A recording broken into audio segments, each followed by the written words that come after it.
Hindi, pag-usapan naman natin muna. Pinunta natin dito na sexy mo. Super. Si Liz kasi.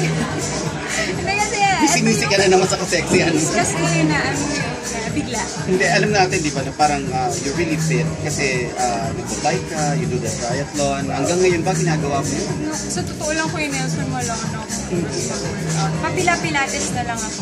Kasi pag triathlon, kailangan mag-commit ka talaga ng mahabang oras, araw. Eh, wala po akong, kaya yun lang.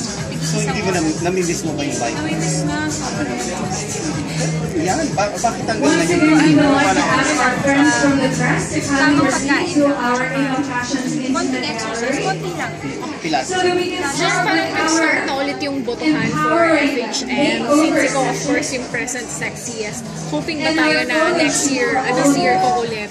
Hindi ako, never ako nag-hope sa kahit anong bagay, kahit na ano pa yan, anong competition pa yan, o award giving body, or kahit ano, never akong nag-expect ng, kasi mahirap mag-expect, kung ano man yung magiging decision nila. Happy ako para, kung ano man yun. Pero how do you feel? Nakasama ka pa rin sa short film? Sexy. Masaya naman, kasi kahit pa paano, di ba napapansin pa rin nila na, uy, naalagaan ko yung sarili ko kahit na nanay na ako. Parang